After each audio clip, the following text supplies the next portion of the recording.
ચલો ધોરણ 8 ના મારા વાલા વાલા ટપુડિયાઓ, કેમ છો દરેક બાળકો? મોજમાં ને? સરસ, વેરી ગુડ. આપણે આગળ કીધું હતું મોજમાં રહેવાનું, લોજમાં જમવાનું, જલસા કરવાના, ઓનલાઈન ઘરે બેઠા બેઠા રોજના 2 લેક્ચર ભેણા કરવાના ને એ જલસા. ટેન્શન સહેજે રાખવાનું નહીં. 8મામાંથી 9મામાં તમે આવી જ જવાનો છો.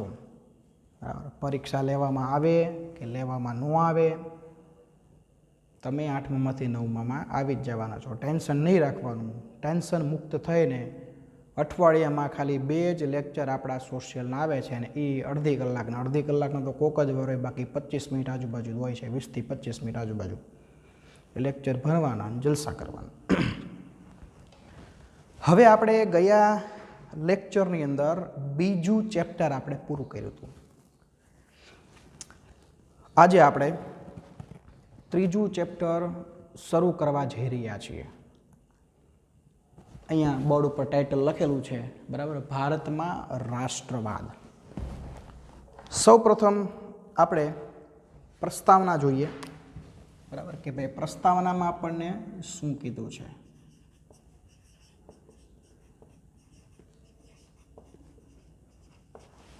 હવે જો પહેલાં તો હું ટાઇટલની ચર્ચા કરું છું.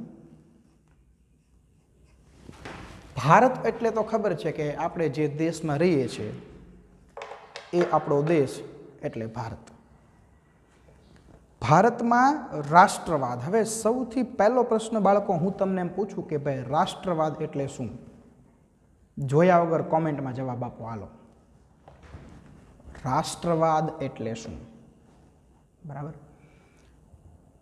હવે જો રાષ્ટ્રવાદ, રાષ્ટ્ર એટલે દેશ. રાષ્ટ્રવાદનો મિનિંગ હવે તમને કહી દઉં છું, અહીંયા ધ્યાન આવે. પોતાના દેશ પ્રત્યેનો પ્રેમ. બરાબર, આપણી સાદી ભાષામાં કેવું હોય ને તો રાષ્ટ્રવાદનો મતલબ શું થાય? પોતાના દેશ પ્રત્યેનો પ્રેમ, આપણા દેશ પ્રત્યેની આપણી લાગણી, એને શું કહીએ આપણે? રાષ્ટ્રવાદ કહેવાય. બરાબર. ભૂતકાળમાં તમે જો આપણો દેશ આઝાદ થયો એની પહેલાં તમે ભગતસિંહ જુઓ, ચંદ્રશેખર આઝાદ તમે જુઓ, સુભાષચંદ્ર બોઝ, એને પોતાના દેશ પ્રત્યે કેટલી લાગણી હતી કે પોતાની જાન એને દેશ માટે કુરબાન કરી દીધી, પોતાનો જીવ એને દેશ માટે ન્યોછાવર કરી દીધો. તો એનામાં રાષ્ટ્રવાદની ભાવના હતી એવું કહી શકાય આપણે. ઝાંસી કી રાણી લક્ષ્મીબાઈ તમે જુઓ, એક સ્ત્રી હતી તોય વીરાંગના હતી. અંગ્રેજોએ પણ એના વખાણ કરવા પડતા કે નહીં, બાકી સ્ત્રી છે પણ જબરજસ્ત વીરાંગના છે. અંગ્રેજો છે એ થાકી ગયા હતા એનાથી, એવી જબરજસ્ત બહાદુર સ્ત્રી હતી. તો એનામાં રાષ્ટ્રવાદની ભાવના છે એવું કહી શકાય. એટલે રાષ્ટ્રવાદ એટલે દેશ પ્રત્યેનો પ્રેમ. બરાબર, આપણને પણ ઘણીવાર રાષ્ટ્રવાદની ભાવના જાગે ને. 26મી જાન્યુઆરી હોય, 15 ઓગસ્ટ હોય, ત્યારે આપણામાં રાષ્ટ્રવાદની ભાવના જાગે. મેરા ભારત મહાન, આધી રોટી ખાએંગે, દેશ કો બચાએંગે. ને અડધા રોટલા ખાઈને દેશને બચાવવા નીકળાય, ગલોટી અમારી જાય 4-5. અડધી રોટલી ખાઈને કોક નીકળજો, દેશને બચાવવા ખબર પડે. મારા બેટા રેલીમાં આવું બધું બોલતા હોય. બરાબર, પછી ખરેખર દેશ પ્રેમ હોય નહીં. દેશ માટેની કોઈ વાત આવે ત્યારે ઘરે જઈને ગોદડું ઓઢીને સૂઈ ગયા હોય. અત્યારના સમયમાં રાષ્ટ્રવાદની ભાવના કોને કહેવાય? તો કે તમે તમારા દેશને હર હંમેશ મદદ માટે તૈયાર રહો. પછી શારીરિક મદદ હોય, આર્થિક મદદ હોય, કોઈ પણ પ્રકારની મદદ હોય. માનો કે કોઈ જગ્યાએ કોઈ કુદરતી આપત્તિ આવી છે તો તમે મદદ કરી શકો, ત્યાં તમે ખોરાક પહોંચાડી શકો, પૈસા ભેગા કરીને ત્યાં લોકોને સહાય તમે કરી શકો. તો આ રાષ્ટ્રવાદની ભાવના કહેવાય અત્યારના જમાનામાં. કાંઈ અત્યારના સમયમાં રાષ્ટ્રવાદ એટલે એવું નહીં કે તમે દેશ માટે શહીદ થઈ જાઓ, સૈનિક તરીકેની નોકરી જોઈન કરો, બોર્ડર ઉપર તમે દેશની રક્ષા કરો, એ જ રાષ્ટ્રવાદ છે, એવું નથી. દેશ માટે તન, મન અને ધન. તન એટલે શરીર, મન એટલે આપણું મન, અને ધન એટલે પૈસા. આ ત્રણે ત્રણ જ્યારે સમય આવે ત્યારે દેશ માટે ન્યોછાવર કરવાની જે ભાવના છે, દેશ માટે આ 3 વસ્તુ અર્પણ કરવાની જે ભાવના છે, એને રાષ્ટ્રવાદની ભાવના કહેવાય. હવે જો તમારી ટેક્સ્ટ બુકમાં એક સરસ મજાનું એક વાક્ય આપ્યું છે પહેલા જ પેરેગ્રાફમાં, પ્રસ્તાવનામાં. એ વાક્ય નીચે લાઈન કરો.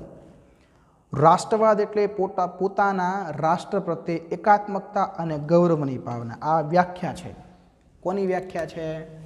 રાષ્ટ્રવાદની. બરાબર કે ભાઈ રાષ્ટ્રવાદ એટલે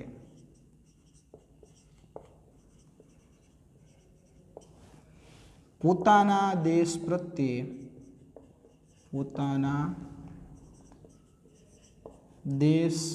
પ્રત્યે એકાત્મકતા અને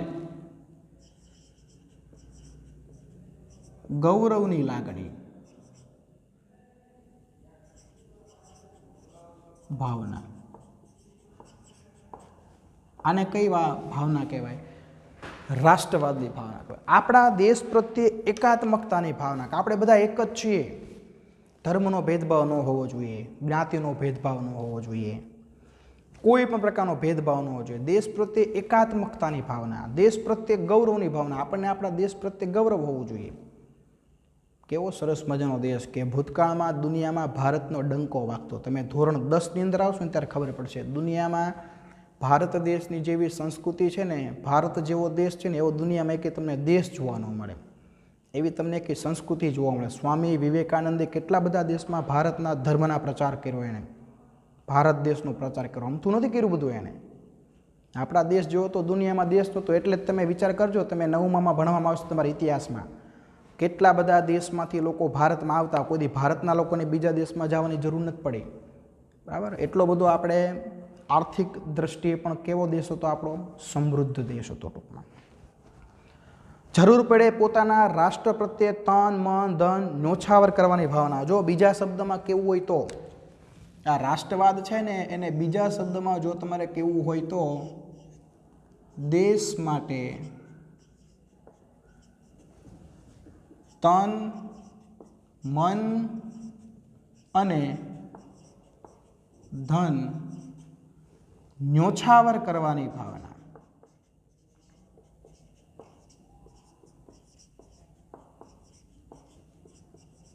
બરાબર. આપણા દેશ માટે તન એટલે શરીરથી, મન એટલે મનથી અને ધન એટલે પૈસાથી કોઈ પણ સમયે દેશને જરૂર પડે ત્યારે મદદ કરવાની ભાવના. તન મન અને ધન ત્રણે ત્રણ ન્યોછાવર કરવાની ભાવના. એને કેવી ભાવના કહેવાય? તો કે એને રાષ્ટ્રવાદની ભાવના કહેવાય.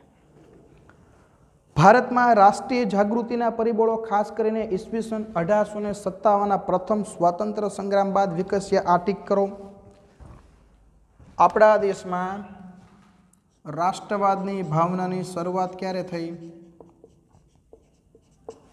તો કે ઈસવીસન 1857 પછી. 1857 છે એ આપણો ભારતનો પ્રથમ સ્વાતંત્ર્ય સંગ્રામ છે.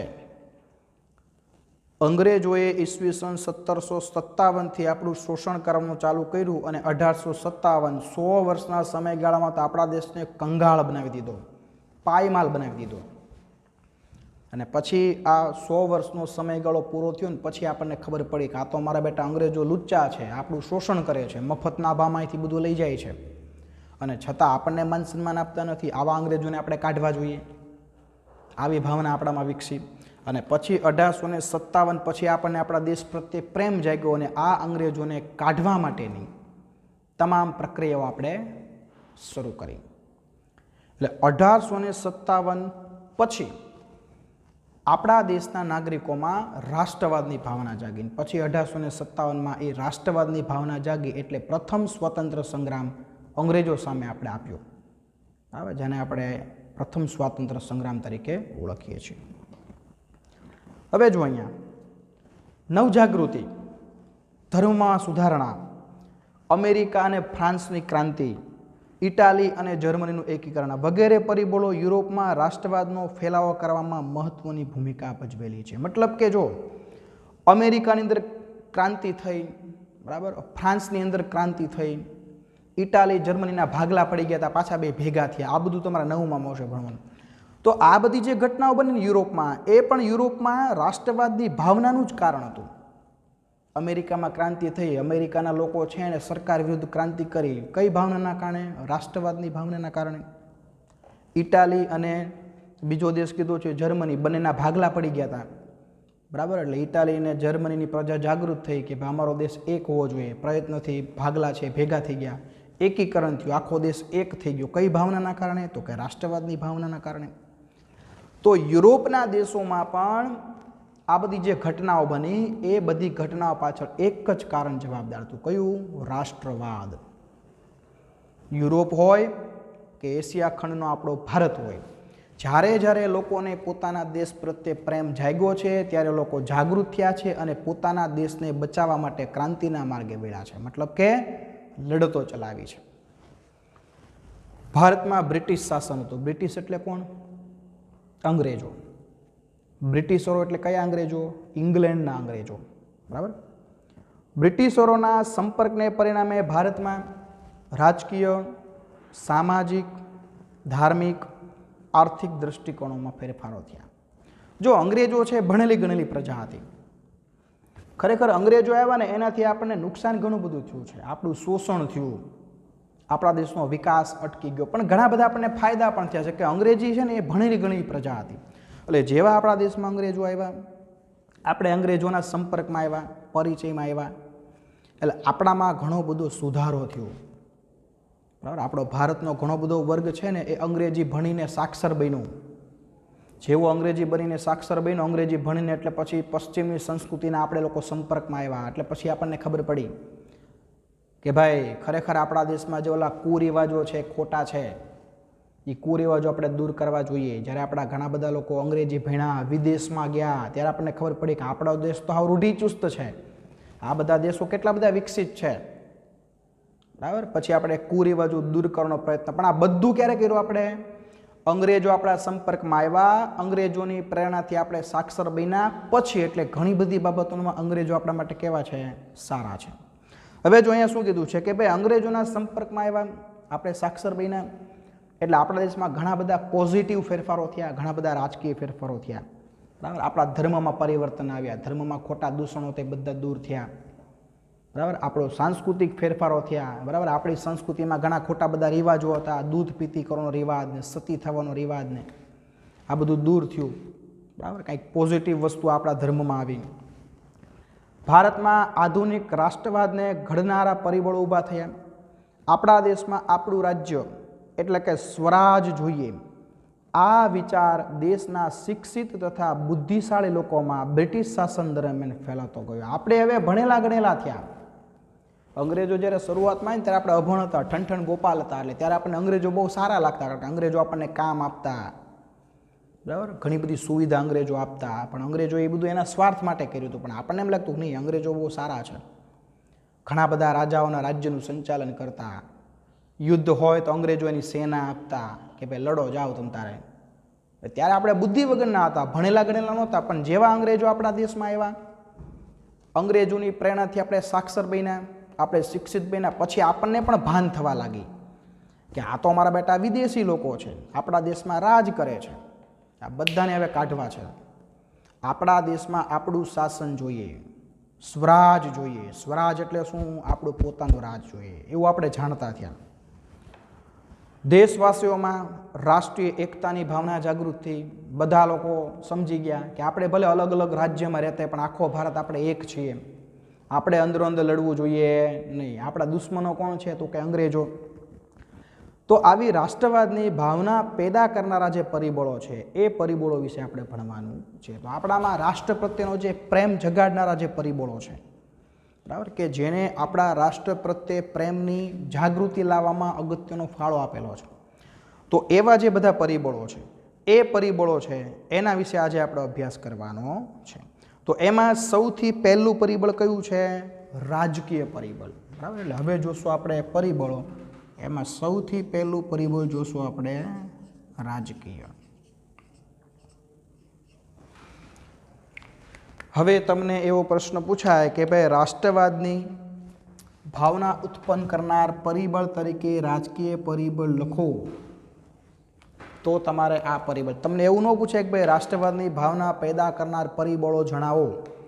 લગભગ 6 જેટલા પરિબળોમાં આપેલા છે, બધા એકાર ન પૂછાય. તમને પર્ટિક્યુલર કોઈ પણ પરિબળનું નામ આપેલું હોય ને એ જ પરિબળ વિશે તમારે ચર્ચા કરવાની હોય. સમજાય છે?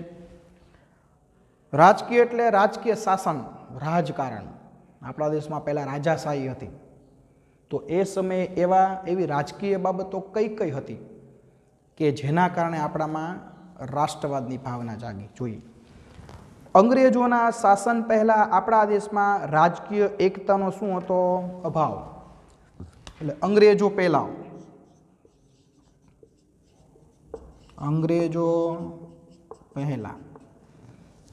રાજકીય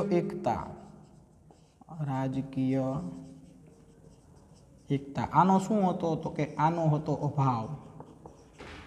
કારણ કે જ્યારે અંગ્રેજો આપણા દેશમાં દાખલ થયા ને ત્યારે આપણા ભારત દેશમાં રાજાશાહી હતી અને અલગ અલગ રાજ્યના રાજાઓ અલગ અલગ હતા. દરેક રાજ્યમાં રીત રિવાજો અલગ, દરેક રાજ્યના કાયદાઓ અલગ. એટલે પ્રજાને શું લાગે કે આ આપણું રાજ્ય છે, આ આપણા રાજા છે, બસ એ જ આપણું કહેવાય.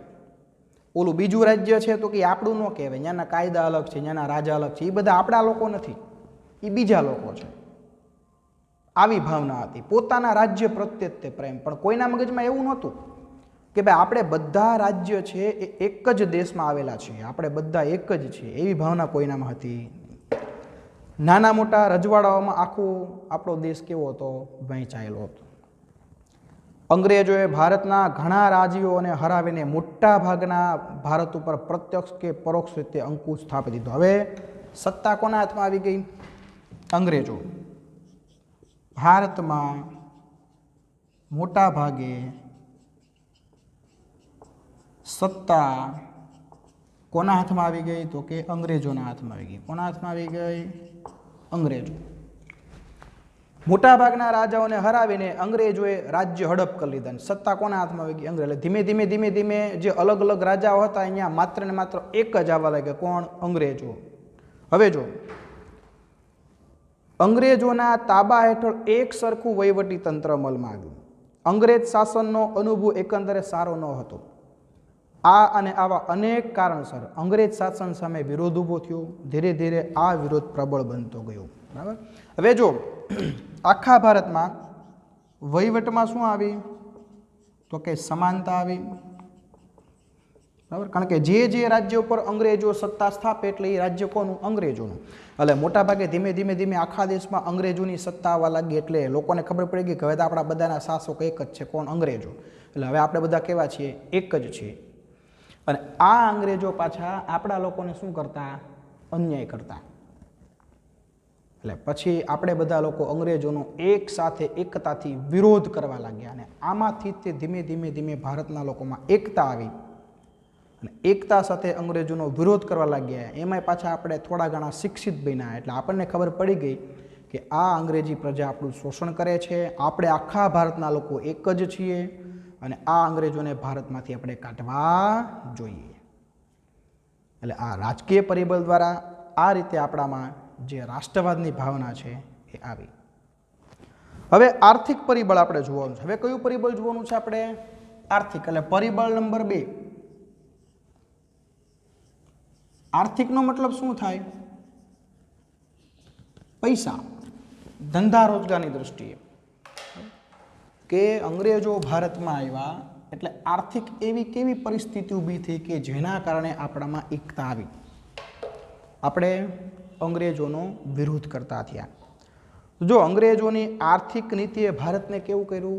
પાયમાલ. કારણ કે અંગ્રેજોની આર્થિક નીતિ એક જ હતી, ભારતના ભોગે ઇંગ્લેન્ડને સમૃદ્ધ બનાવો, ભારતનું મન ફાવે એવું શોષણ કરો, ગમે એટલું શોષણ કરો, આપણું ઇંગ્લેન્ડ કેવું હોવું જોઈએ? સમૃદ્ધ હોવું જોઈએ. અંગ્રેજો ભારતમાંથી કાચો માલ ઇંગ્લેન્ડ લઈ જતા, ત્યાં ઉત્પાદિત થયેલો તૈયાર માલ ભારતના બજારમાં વેચતા. જો એની આર્થિક નીતિ કેવી! દાખલા તરીકે કાપડ ઉદ્યોગનું ઉદાહરણ લો તો અહીંથી કાચું કપાસ ઇંગ્લેન્ડમાં લઈ જાય સસ્તા ભાવે, ત્યાં કાપડ તૈયાર કરે અને ત્યાં ન વેચે, ત્યાંથી કાપડ બધું અહીંયા ડબલ ભાવે વેચે. એટલે એને ફાયદો કેટલો થાય? 2. એક તો અહીંયાથી કપાસ છે એ સસ્તા ભાવે ખરીદ્યો એટલે પહેલો લાભ ત્યાં થયો, અને બીજું ત્યાંથી જે કાપડ બનીને અહીંયા આવે એ પાછું અહીંયા આગળ ડબલ ભાવે વેચવાનું એટલે બીજો લાભ એ થયો. આ રીતે એણે ભારતને કંગાળ બનાવીને ધીમે ધીમે એને સમૃદ્ધ કોને કર્યું? ઇંગ્લેન્ડને. ઇંગ્લેન્ડથી ભારત આવતા તૈયાર માલ પર નજીવી જગાટ લેવાતી. જ્યારે હિન્દમાં ઉત્પન્ન થતા તૈયાર માલ ઉપર વધુ જગાત લેવાના પરિણામે ભારતમાં ઉત્પન્ન થતો માલ મોંઘો પડવા લાગ્યો, જ્યારે ઇંગ્લેન્ડમાં ઉત્પન્ન થતો માલ સસ્તો વેચી શકાતો. જો અંગ્રેજો કેટલા ચાલાક હતા, આપણે જે વસ્તુ બનાવે ને એની પર ટેક્સ વધારે લે અને ઇંગ્લેન્ડથી જે વસ્તુ આવે એની ઉપર ટેક્સ ઓછો લે. હવે ઇંગ્લેન્ડથી જે વસ્તુ આવે એની પર ટેક્સ ઓછો લે એટલે એ વસ્તુ કેવી સાબિત થાય? સસ્તી. અને આપણા ભારતમાં જે વસ્તુ બને છે એની પર ટેક્સ વધારે એટલે એ વસ્તુ કેવી પડે? મોંઘી. હવે આપણા ભારતના ગરીબ લોકો છે કઈ વસ્તુ ખરીદે? સસ્તી વસ્તુ જ ખરીદે. એટલે કે ઇંગ્લેન્ડમાંથી જે આવે છે એ વસ્તુ જ ખરીદે. ભારતની વસ્તુ ટેક્સ વધારે લેવાથી મોંઘી પડે એટલે ભારતની વસ્તુ કોઈ ખરીદે નહીં. એટલે ભારતની વસ્તુઓ છે ધીમે ધીમે વેચાતી બંધ થવા લાગી. ઇંગ્લેન્ડથી આવતી વસ્તુઓ દમદઠ વેચાવા લાગી. એટલે ઇંગ્લેન્ડનો વેપાર ધંધો છે પુષ્કળ ચાલ્યો. ભારતના ઘણા બધા કારખાનાઓ કેવા થઈ ગયા? બંધ થઈ ગયા.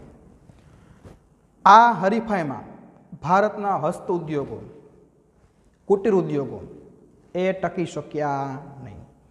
પરિણામે કારીગર વર્ગ બેકાર બન્યો. ભારતના ભોગે ઇંગ્લેન્ડને સમૃદ્ધ બનાવવાની અંગ્રેજોની નીતિ સામે પ્રજામાં રાષ્ટ્રીય જાગૃતિ આવી. ધીમે ધીમે આપણા ભારતના વસ્તુઓ મોંઘી બનવાના કારણે એ વેચાતી બંધ થઈ ગઈ. વેચાતી બંધ થઈ એટલે આપણે ઉત્પન્ન કરવાનું બંધ કરવું પડે. એમાં ઘણા બધા આપણા ભારતના જે કારખાનાઓ છે બંધ થવા લાગ્યા, બરાબર, અને અંગ્રેજોની વસ્તુઓ વેચાવા લાગી. તો આવી નીતિના પરિણામે આપણા ભારતના લોકોનું શોષણ થવા લાગ્યું. ભારતના લોકોની આંખ ખુલ્લી અને પછી ભારતના લોકો અંગ્રેજોનો શું કરવા લાગ્યા? વિરોધ કરવા લાગ્યા. આમ આર્થિક નીતિ દ્વારા ભારતમાં રાષ્ટ્રવાદની ભાવના શરૂ થઈ. તો અહીંયા આગળ આ બીજું પરિબળ, બરાબર, આર્થિક પરિબળ થઈ જાય છે પૂરું. તો આજે માત્ર આપણે 2 પરિબળો ભણ્યા છીએ.